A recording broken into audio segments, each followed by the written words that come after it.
여러분 안녕하세요. 최화준입니다. 지금 전 세계 지식인 사회와 실리콘밸리 핵심부가 그야말로 발칵 뒤집혔습니다. 스컨의 발단은 2024년 말 스탠포드 대학교에서 열린 한 비공개 강연이었는데요. 연사는 구글의 전 회장 에릭 슈미트였습니다. 그런데 정말 기이한 일이 벌어졌습니다. 강연 영상이 유튜브에 올라오자마자 단 몇 시간 만에 흔적도 없이 사라져버린 겁니다. 구글과 유튜브, 심지어 보이지 않는 조직적인 움직임까지 포착되며 이 영상을 지우려 혈안이 된 이유는 대체 뭘까요? 슈미트 회장이 우리가 절대 알면 안 되는 인류 미래의 설계도라도 누설한 걸까요? 그는 냉혹하게 단언했습니다. AI 시대, 전 세계 단 5개 국가만이 살아남아 문명을 지배할 것이라고요. 그리고 놀랍게도 그 명단 중심의 대한민국이 당당히 이름을 올렸습니다. 혹시 또 뻔한 국뽕 아니냐고 의심하시나요? 하지만 이건 단순한 예언이 아닙니다. 지금 이 순간 실리콘밸리가 왜 한국 앞에 줄을 설 수밖에 없는지, 그 소름 돋는 초격차의 실체와 삭제된 영상 속 숨겨진 비밀을 오늘 저 최하준이 낱낱이 파헤쳐드립니다.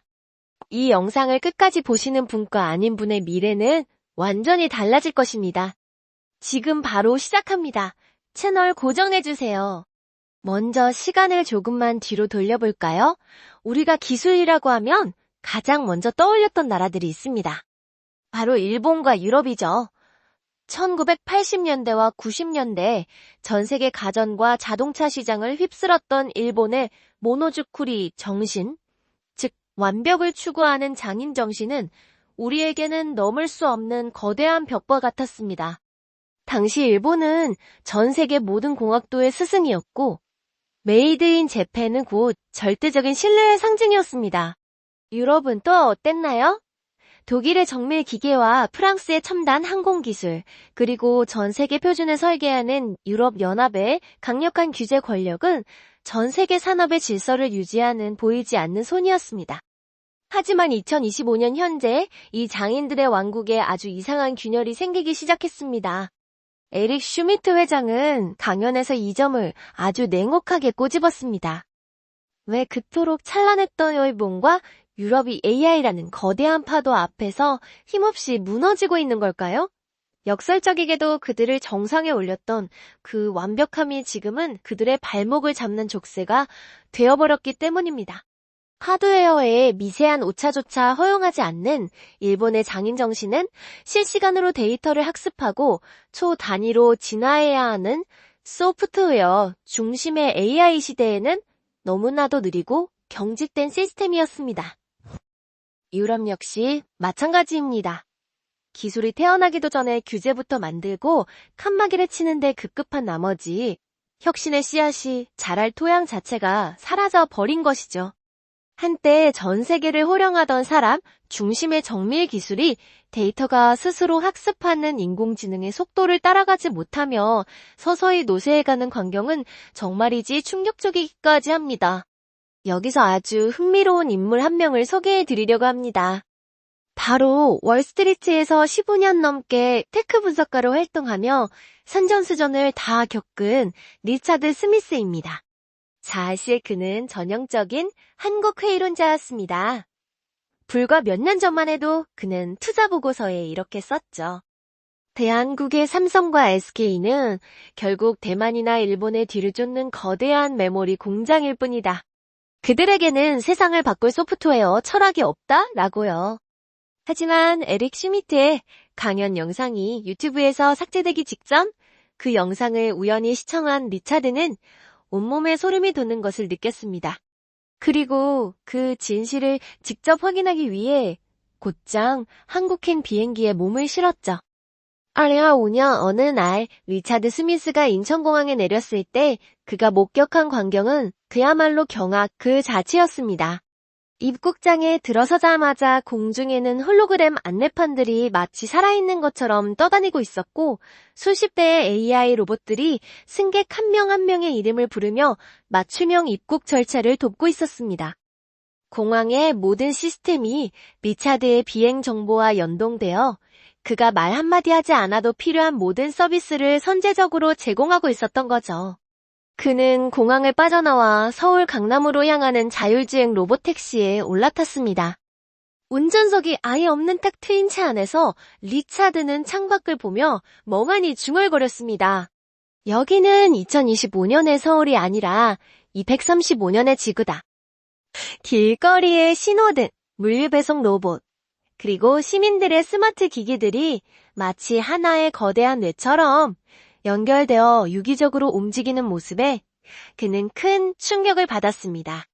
그가 그토록 무시했던 공장 국가, 한국이 사실은 전 세계 그 어디에서도 구현하지 못한 가장 완벽한 AI 생태계를 이미 실생활에 녹여내고 있었던 것입니다. 그는 깨달았습니다. 일본이 완벽한 나사를 깎고 유럽이 두꺼운 법전서를 만드는 동안 한국은 전 세계 AI가 숨 쉴 수 있는 산소와 혈관을 동시에 만들어내며 조용히 세계를 지배할 준비를 마쳤다는 사실을 말입니다. 리차드 스미스의 이 호기심이 섞인 여행은 곧 경외심으로 바뀌었고 그는 즉시 월스트리트의 모든 포트폴리오를 수정하기 시작했습니다. 도대체 한국의 어떤 저력이 이토록 냉소적이었던 분석가의 마음을 단숨에 돌려놓은 것일까요? 그 구체적인 실체는 이제부터 하나씩 드러납니다. 자, 이제부터 제가 드릴 말씀은 조금 무거울 수도 있습니다. 하지만 우리가 반드시 직면해야 할 냉혹한 경제적 진실이죠. 역사의 수레바퀴가 크게 요동칠 때마다 그 이면에는 언제나 보이지 않는 거대한 경제적 소용돌이가 있었습니다. 1985년 미국 뉴욕의 플라자 호텔에서 체결된 플라자 합의를 기억하시나요? 당시 잘 나가던 일본의 경제적 숨통을 단숨에 끊어버리고 잃어버린 30년을 만든 그 사건 말입니다. 그런데 2025년 현재 전 세계 테크 업계에서는 이름조차 생소한 AI판 플라자 합의가 소리 없이 진행되고 있습니다. 여기서 말하는 합의란 국가 간의 공식적인 서명이 아닙니다. 바로 과거의 성공이라는 감옥에 갇혀버린 9세대 강대국들의 자발적인 몰락을 뜻합니다. 유럽을 한번 보십시오. 독일, 프랑스 같은 나라들은 과거 산업, 혁명의 주역이었고 규제와 법률을 통해 전 세계의 질서를 설계했다는 오만함에 빠져 있었습니다. 그들은 AI라는 미지의 괴물이 등장하자마자 기술을 키울 생각보다 어떻게 하면 규제하고 통제할까에만 혈안이 되었습니다. AI 혁신이 태어나기도 전에 질식할 만큼 두꺼운 법전부터 들이민 것이죠. 슈미트 회장이 유럽을 향해 형편없는 수준이라고 독서를 퍼부은 이유가 바로 이것입니다. 그들은 자신들이 만든 규제의 늪에 빠져 스스로 AI 강대국 리스트에서 퇴장해버린 겁니다. 일본은 또 어떻습니까? 그들의 장점이었던 장인 정신과 완벽주의가 AI 시대에는 오히려 치명적인 독이 되었습니다. 수천 번 망치질을 해서 만드는 완벽한 하드웨어는 더 이상 중요하지 않습니다. 지금은 데이터가 실시간으로 쏟아지고 어제의 정답이 오늘의 오답이 되는 초고속 소프트웨어의 시대입니다. 하지만 일본은 여전히 완벽한 매뉴얼과 안전한 절차를 고집하며 머뭇거렸습니다. 혁신은 파괴적인 속도에서 나오는데 그들은 과거의 영광을 지키려다 그 속도를 놓쳐버린 것이죠. 이것이 바로 슈미트가 예언한 살아남지 못할 국가들의 공통점입니다. 그들은 과거에 너무나도 성공했기에 미래를 받아들일 준비가 전혀 되어 있지 않았던 것입니다. 그런데 말입니다. 전 세계가 이렇게 규제와 완벽주의 그리고 AI가 인간의 일자리를 뺏을 것이라는 공포에 사로잡혀 몸을 사리고 있을 때 지구상에서 유일하게 정반대의 길을 선택한 나라가 있었습니다.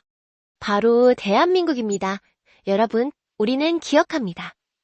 1997년 IMF 외환위기라는 칠흑 같은 어둠 속에서도 우리 부모님들은 금을 모았고 기업들은 빚을 내서라도 반도체 공장을 짓는 도박을 감행했습니다. 당시 전 세계 경제학자들은 미친 짓이라며 손가락질했죠. 하지만 결과는 어땠습니까? 그 도박이 지금의 삼성과 SK를 만들었고 우리를 선진국 반열에 올렸습니다. 그리고 2025년 현재 한국은 다시 한번 그 미친 도박을 시작했습니다. 전 세계가 AI의 부작용을 걱정하며 투자를 줄이고 속도를 조절하는 그 죽음의 침묵의 시간 동안 한국의 판교와 수원, 구미의 지하 연구소들은 흠을낼 시간 불이 꺼지지 않았습니다.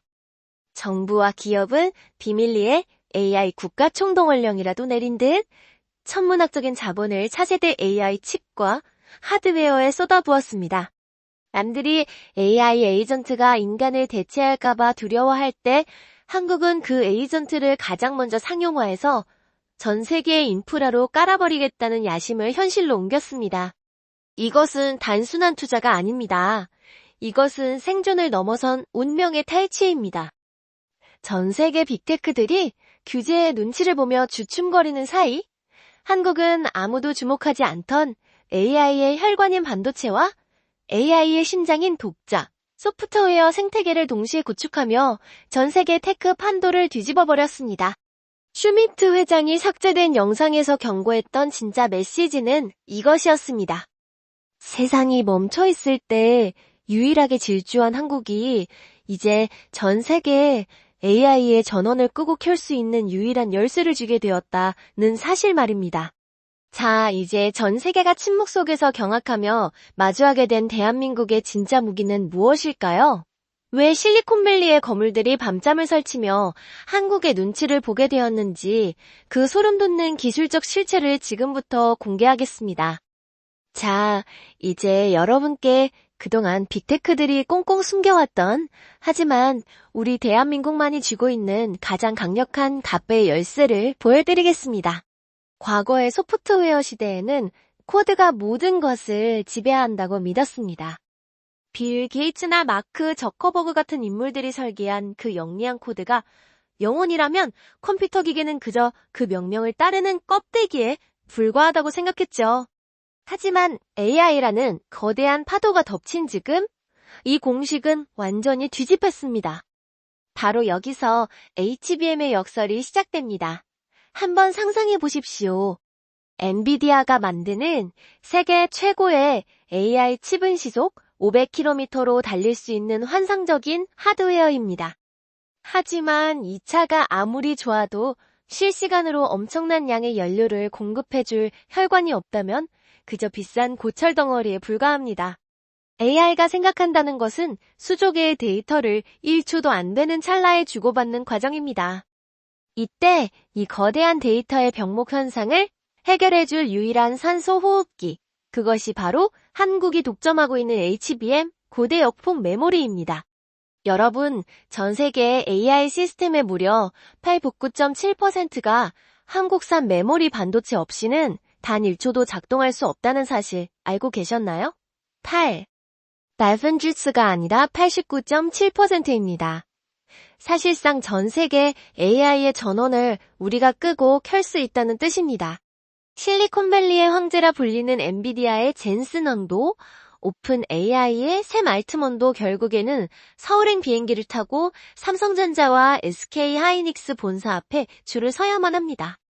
그들이 아무리 천재적인 AI 코드를 짜놓아도 한국이 이번 달에 보낼 메모리 칩 물량이 부족합니다.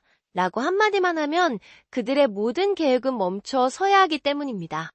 이것이 바로 최고가 영혼을 지배하는 AI 시대의 새로운 권력 구조입니다. 실리콘밸리가 우리 앞에 무릎을 꿇었다는 표현이 결코 과장이 아닌 이유죠. 하지만 한국의 야심은 여기서 멈추지 않습니다.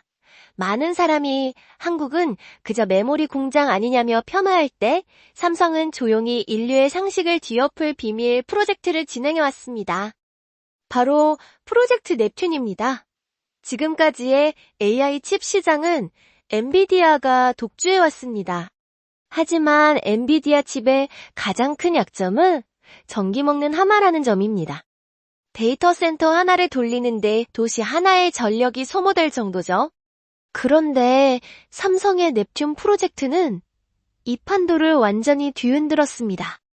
2차 세대 AI 칩은 엔비디아의 최신 칩보다 성능은 3배나 높으면서도 전력 소모는 절반 이하로 줄이는 데 성공했습니다. 어떻게 이게 가능했을까요? 삼성은 메모리와 프로세서를 하나로 합쳐버리는 누구도 시도하지 못한 초격차 기술을 적용했습니다. 뇌에서 기억과 연산이 동시에 일어나는 것처럼 칩 자체가 스스로 생각하고 기억하는 구조를 만든 것이죠. 이미 아마존과 마이크로소프트의 최첨단 데이터 센터 70%가 한국의 기술로 채워지고 있다는 사실은 프로젝트 넵튠이 이미 실전에서 전 세계 빅테크들의 심장을 장악하고 있다는 증거입니다.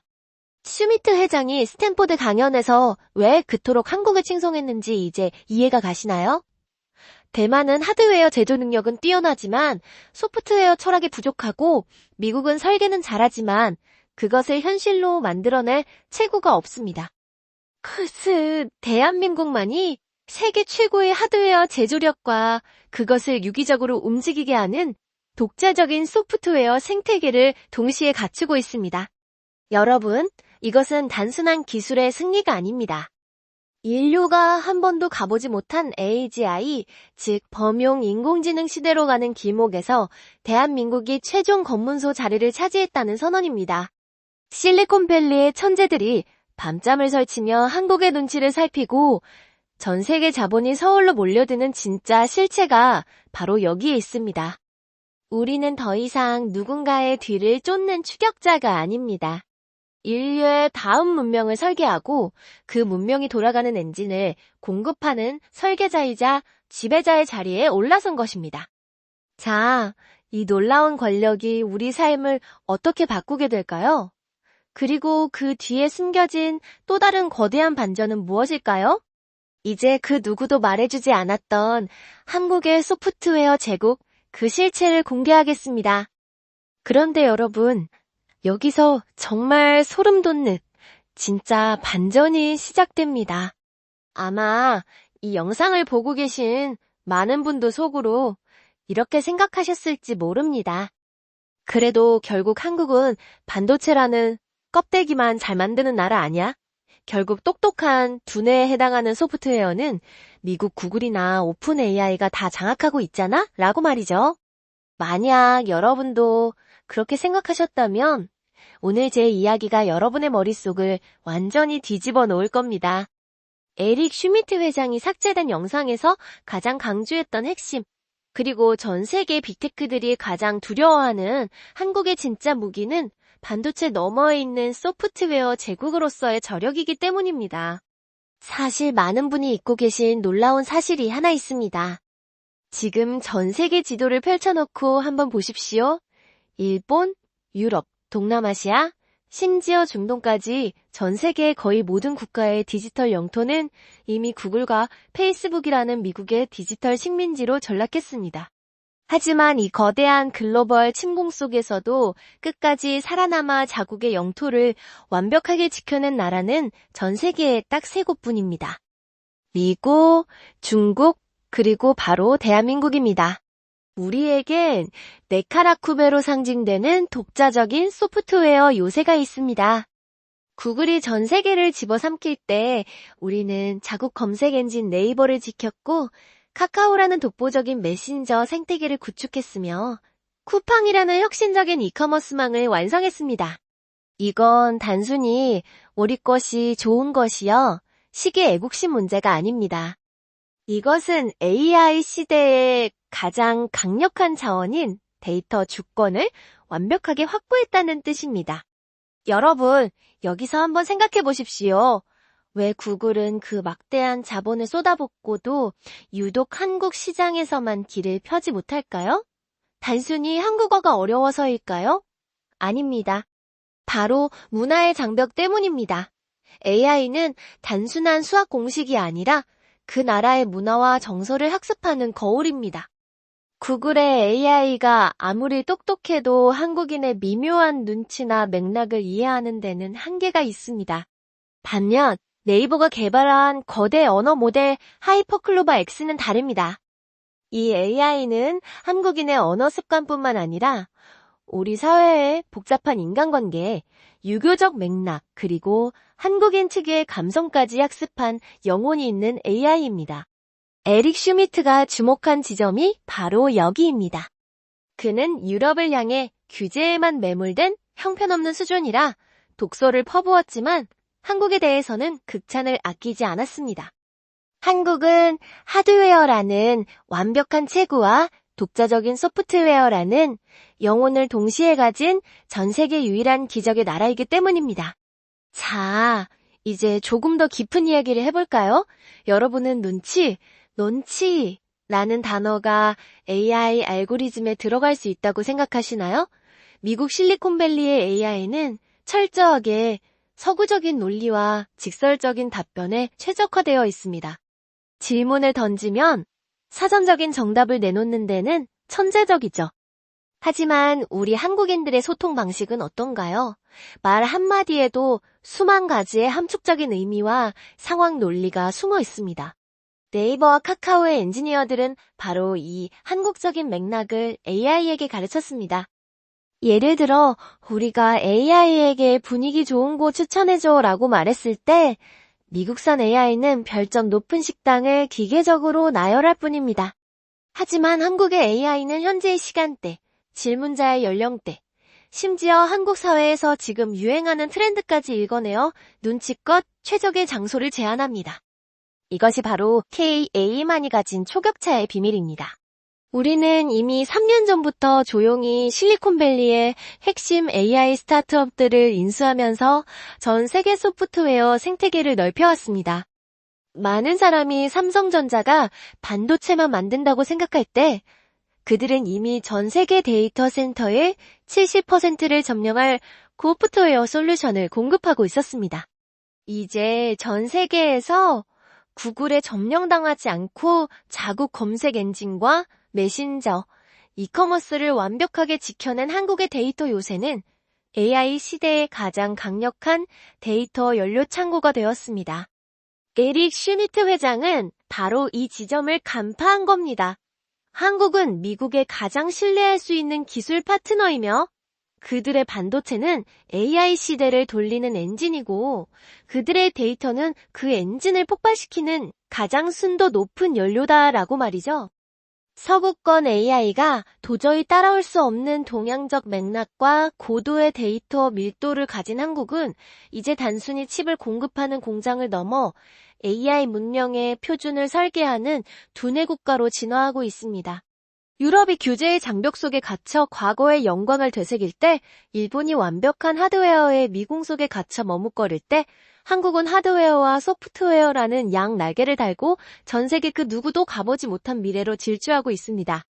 이것이 바로 슈미트가 한국을 살아남을 5개국 중 하나로 꼽은 결정적인 이유이자 우리가 가진 진짜 무서운 저력입니다.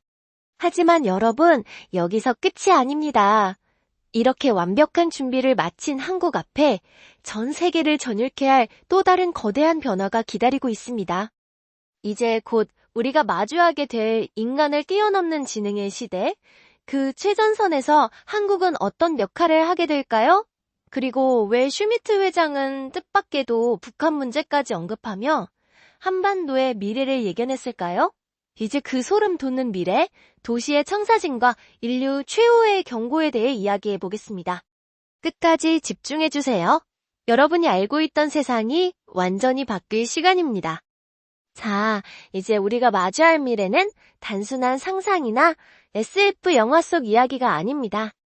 지금 이 순간 서울의 화려한 빌딩 수바레에서 실제로 벌어지고 있는 소름 돋는 현실이죠.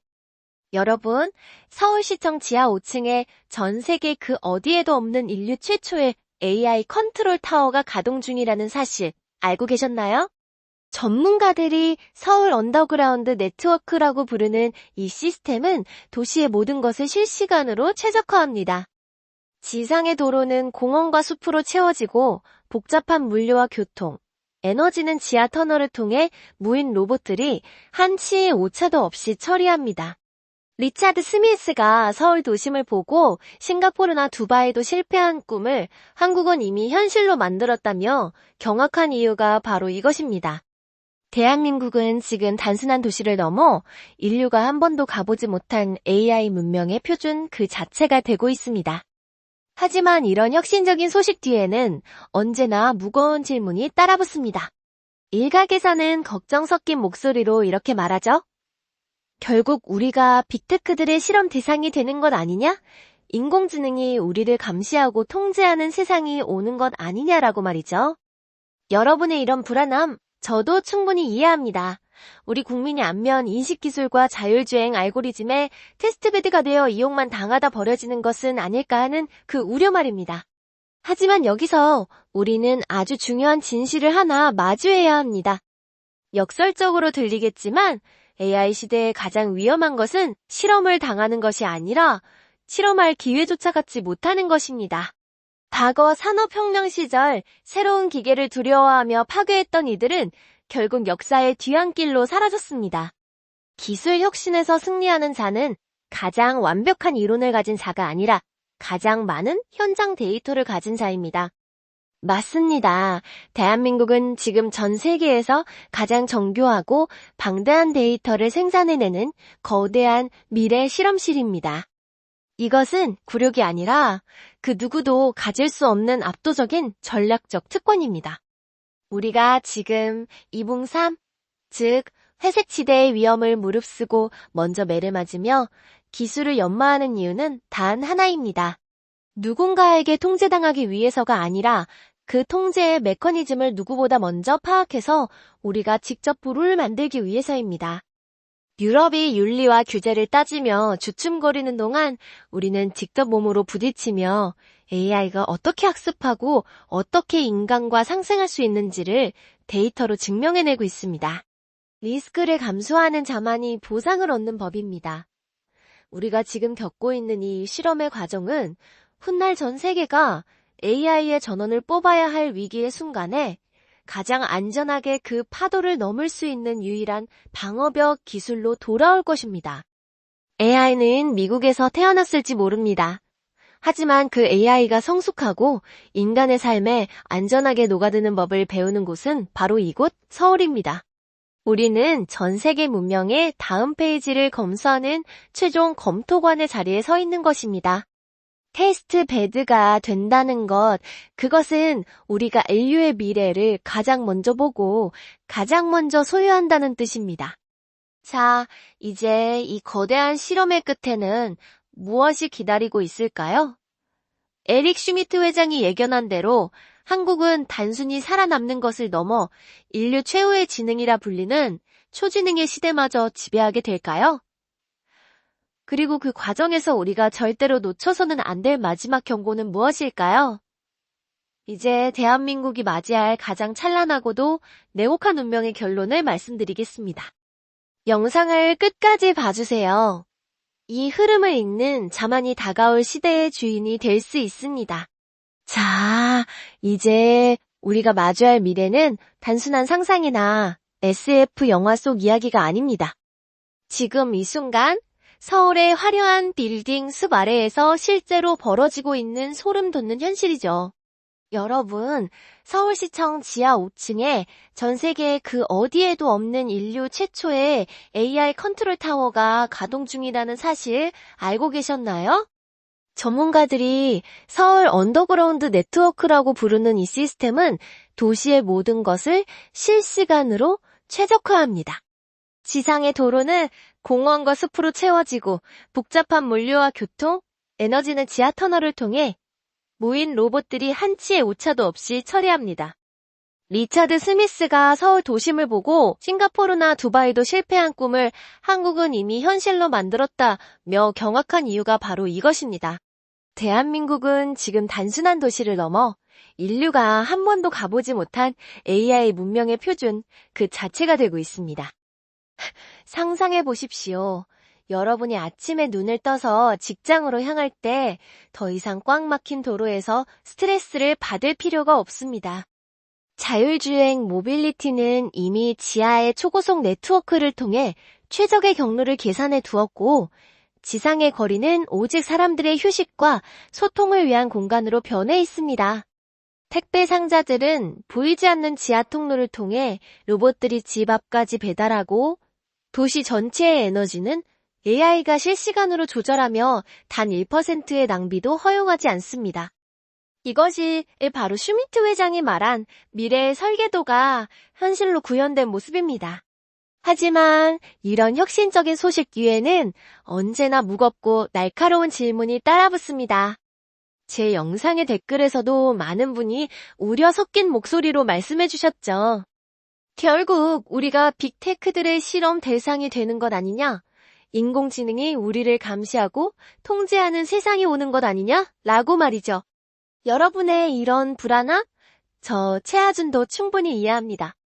우리 국민이 안면 인식 기술과 자율주행 알고리즘에 테스트베드가 되어 이용만 당하다 버려지는 것은 아닐까 하는 그 본능적인 공포 말입니다. 하지만 여기서 우리는 아주 중요한 진실을 하나 마주해야 합니다. 역설적으로 들리겠지만 AI 시대의 가장 위험한 것은 실험을 당하는 것이 아니라 실험할 기회조차 갖지 못하는 것입니다.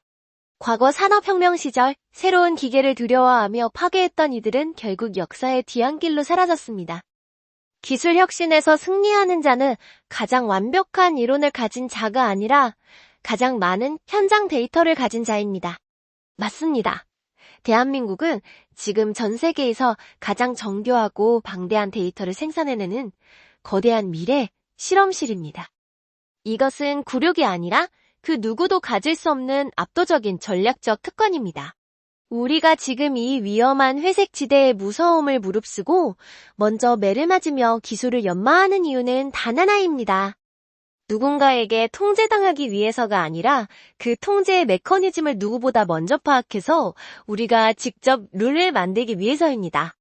유럽이 윤리와 규제를 따지며 주춤거리는 동안 우리는 직접 몸으로 부딪히며 AI가 어떻게 학습하고 어떻게 인간과 상생할 수 있는지를 데이터로 증명해내고 있습니다.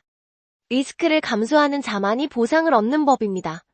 우리가 지금 겪고 있는 이 실험의 과정은 훗날 전 세계가 AI의 전원을 뽑아야 할 위기의 순간에 가장 안전하게 그 파도를 넘을 수 있는 유일한 기술적 방어벽으로 돌아올 것입니다.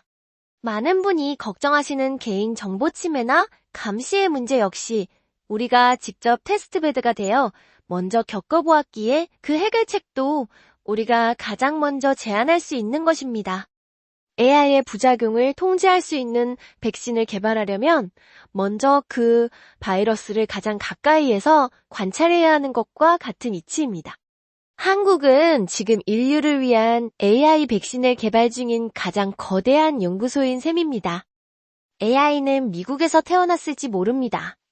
하지만 그 AI가 성숙하고 인간의 삶에 안전하게 녹아드는 법을 배우는 곳은 바로 이곳, 대한민국입니다. 우리는 전 세계 문명의 다음 페이지를 검수하는 최종 검토관의 자리에 서 있는 것입니다. 테스트베드가 된다는 것, 그것은 우리가 인류의 미래를 가장 먼저 보고 가장 먼저 소유한다는 뜻입니다. 지금 당장은 이 변화가 조금은 낯설고 두려울 수 있습니다. 하지만 기억하십시오. 과거 우리가 인터넷 인프라를 전 세계에서 가장 먼저 깔았을 때도, 스마트폰을 가장 먼저 일상화했을 때도 세상은 우려했습니다. 하지만 결과적으로 그 선구자적인 경험이 지금의 대한민국을 만들었습니다.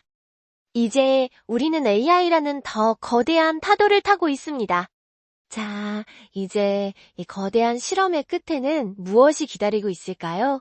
에릭 슈미트 회장이 예견한 대로 한국은 단순히 살아남는 것을 넘어 인류 최후의 지능이라 불리는 초지능의 시대마저 지배하게 될까요?